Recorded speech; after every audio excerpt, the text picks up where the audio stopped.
दोपहर के 3 बजे हैं। अस्सलाम वालेकुम। ये रेडियो पाकिस्तान है। शहरियार अहमद से खबरें सुनिए। अहम खबरों का खुलासा। वज़ीर-ए-आज़म ने मुतल्लिका हुकाम को यूथ लोन स्कीम के तहत ख़वातीन को कम शरह सूद पर कर्ज़े देने की हिदायत की है। सदर ममलकत ने कल पार्लियामेंट का मुश्तरका इजलास तलब किया है।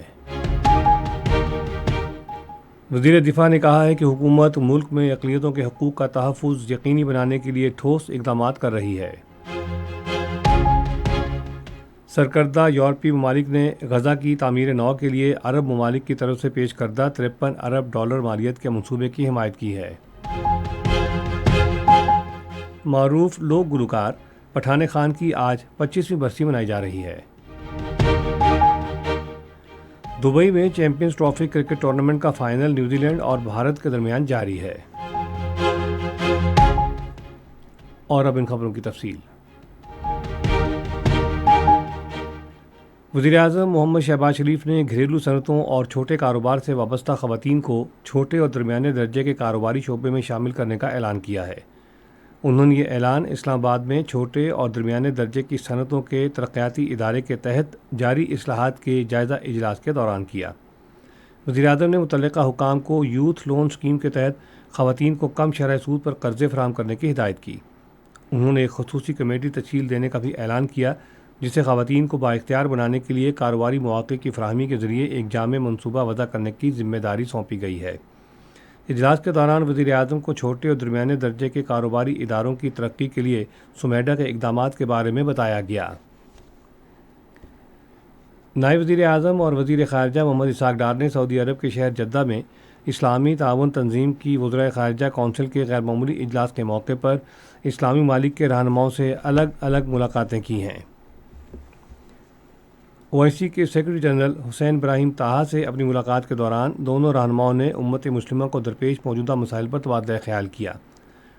बाद में नायब वज़ीर-ए-आज़म ने फ़लस्तीनी वज़ीर ख़ारिजा डॉक्टर मोहम्मद मुस्तफ़ा से मुलाकात की और फ़लस्तीन के नज़्वुल-ऐन के लिए पाकिस्तान की गैर मुतज़्ज़ल हिमायत का इआदा किया। फ़रीक़ैन ने फ़लस्तीनियों को उनके वतन से जबरी तौर पर बेदखल करने की एक बार फिर मुखालफत की। उधर मिस्र के वज़ीर ख़ारिजा बदर अब्दुल्लैती से मुलाकात में उन्होंने कहा है कि पाकिस्तान और मिस्र ने सियासी, दिफाई, सकाफ़ती और इक़्तिसादी रवाबित मज़ीद मजबूत बनाने पर इत्तेफाक किया है। दोनों वज़राए ख़ारिजा ने पाकिस्तान और मिस्र के दरमियान बाहमी और कसीर जहती सतह पर मजबूत ताउन को सराहा। उन्होंने मक़बूज़ा मगरबी किनारे के इलाके में जारी इसराइली जारियत और गज़ा में की जाने वाली नस्लकुशी पर गहरी तशवीश ज़ाहिर की। मोहम्मद इसहाक़ डार ने अज़रबैजान के वज़ीर ख़ारिजा जेहुन बेरमेयोव और इंडोनेशिया के वज़ीर ख़ारिजा सोगियोनो से भी मुलाकात की।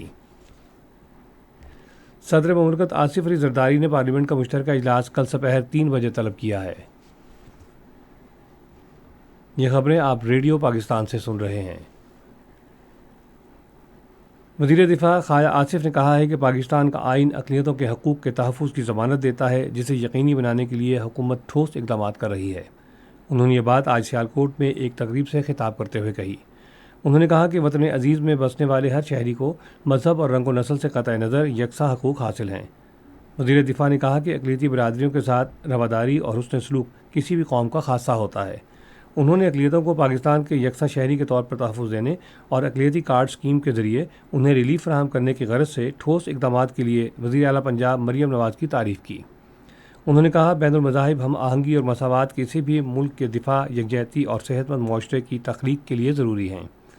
इससे पहले पंजाब के अक़लियती अमूर के वज़ीर सरदार रमेश सिंह अरोड़ा ने अक़लियती बरादरियों के तहफ़्फ़ुज़ और रिलीफ के लिए पंजाब हुकूमत के इक़दामात को उजागर किया। मजहबी अमूर के वज़ीर ममलकत खेलदास कोहिस्तानी ने हिज़्ब इख्तिलाफ की जमातों पर जोर दिया है कि वो कौम की तरक्की और इत्तेहाद में अपना किरदार अदा करें। उन्होंने पाकिस्तान टेलीविज़न को एक इंटरव्यू में कहा कि खुशहाली के लिए सियासी इस्तेहकाम नागुज़ीर है और कौम को मसाइल से निमटने के लिए ठोस और दानिशमंदाना हिकमत अमली इख्तियार करने की ज़रूरत है। उन्होंने मुल्क को दरपेश मसाइल के पायदार हल और अमन के क़याम के लिए गुफ्त-व-शनीद और बाहमी हम आहंगी की अहमियत पर जोर दिया। हुकूमत ने गैर कानूनी तौर पर मुकीम गैर मुल्कियों और अफ़गान सिटीज़न कार्ड होल्डर्स को रवां माह की 31 तारीख तक पाकिस्तान छोड़ने की डेडलाइन दी है। हुकूमत की जानिब से इस बात की यकीन दहानी कराई गई है कि इनखला के दौरान किसी से बदसलूकी नहीं की जाएगी, जबकि वापस जाने वालों के लिए खुराक और सेहत की सहूलियात के इंतजाम भी किए गए हैं। حکومت نے اس بات کا اعادہ کیا ہے کہ پاکستان میں رہنے والے افراد کو تمام قانونی تقاضے پورے کرنا ہوں گے۔ سمگلنگ کے خلاف جاری ملک گیر کریک ڈاؤن میں ایک سال کے دوران 75 ارب 60 کروڑ روپے کا سمگل شدہ سامان قبضے میں لیا گیا ہے۔ پاک افغان اور پاک ایران سرحد پر تمام غیر قانونی راستوں کی بندی سمیت سخت سرحدی حفاظتی اقدامات نے سمگلنگ پر قابو پانے میں مدد کی ہے۔ ملک بھر میں 54 سے زائد مشترکہ چیک پوسٹوں نے اسمگل شدہ سامان کو آبادی والے علاقوں تک پہنچنے سے روکا، جبکہ بلوچستان میں اسمگلنگ کے متبادل راستوں کو روکنے کے لیے مزید 2 مشترکہ چیک پوسٹیں قائم کی گئی ہیں۔ دیگر اقدامات میں ایرانی تیل کی اسمگلنگ کے خلاف کریک ڈاؤن، فیول پمپس کی ڈیجیٹلائزیشن، بلوچستان کے علاقے کنٹانی میں سمندری رکاوٹ اور قانونی پیٹرول پمپس کی شناخت کے لیے GIS ایپلیکیشن شامل ہیں۔ ادھر فیڈرل بورڈ آف ریونیو نے اہم سمگلنگ پوائنٹس پر 35 ڈیجیٹل انفورسمنٹ اسٹیشن قائم کرنے کا منصوبہ بھی بنایا ہے۔ دریں اثنا انسداد انسانی سمگلنگ مہم بھی تیز کر دی گئی ہے، جس کے نتیجے میں 605 انسانی اسمگلر گرفتار کیے گئے، 48 بدعنوان افسران کو برطرف اور 155 کو بلیک لسٹ کیا گیا ہے۔ ریڈیو پاکستان کے ڈائریکٹر جنرل سعید احمد شیخ نے براڈ کاسٹنگ ہاؤس پشاور کا دورہ کیا۔ انہوں نے دورے میں براڈ کاسٹنگ ہاؤس کی بحالی اور تعمیر نو کے کام کا جائزہ لیا۔ سعید احمد شیخ نے عمارت کی بحالی کے لیے معیاری کام کو یقینی بنانے کی ہدایت کی۔ انہوں نے متعلقہ عملے کو بحالی کا کام مقررہ مدت میں مکمل کرنے کی بھی ہدایت کی۔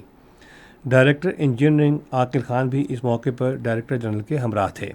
ریڈیو پاکستان پشاور کے اسٹیشن ڈائریکٹر طفیل احمد نے انہیں مختلف شعبوں کی کارکردگی اور کام کے بارے میں بریفنگ دی۔ سرکردہ یورپی ممالک نے غزہ کی تعمیر نو کے لیے 53 ارب ڈالر مالیت کے عرب ممالک کی طرف سے پیش کردہ منصوبے کی حمایت کی ہے۔ فرانس، جرمنی، اٹلی اور برطانیہ کے وزراء خارجہ نے اس منصوبے کا خیر مقدم کیا ہے، جس میں حقیقت پسندانہ طور پر آئندہ 5 سال میں غزہ کی تعمیر نو پر زور دیا گیا ہے۔ انہوں نے ایک بیان میں کہا ہے کہ اس تجویز میں غزہ کے لوگوں کے لیے تباہ کن صورتحال میں تیزی سے اور پائیدار بہتری کا وعدہ کیا گیا ہے۔ اس منصوبے میں غزہ کے نظم و نسق کو عارضی طور پر آزاد ماہرین کی ایک کمیٹی کے ذریعے چلانے اور علاقے میں بین الاقوامی امن فوجیوں کو تعینات کرنے کا مطالبہ کیا گیا ہے۔ یہ کمیٹی انسانی امداد کی نگرانی اور فلسطینی اتھارٹی کے زیر نگرانی عارضی طور پر غزہ کے امور کو سنبھالنے کی ذمہ دار ہوگی۔ معروف لوک گلوکار پٹھان خان کی آج 25ویں برسی منائی جا رہی ہے۔ وہ 1926 میں ضلع مظفر گڑھ کے علاقے کوٹ ادو کی بستی تمبو والی میں پیدا ہوئے۔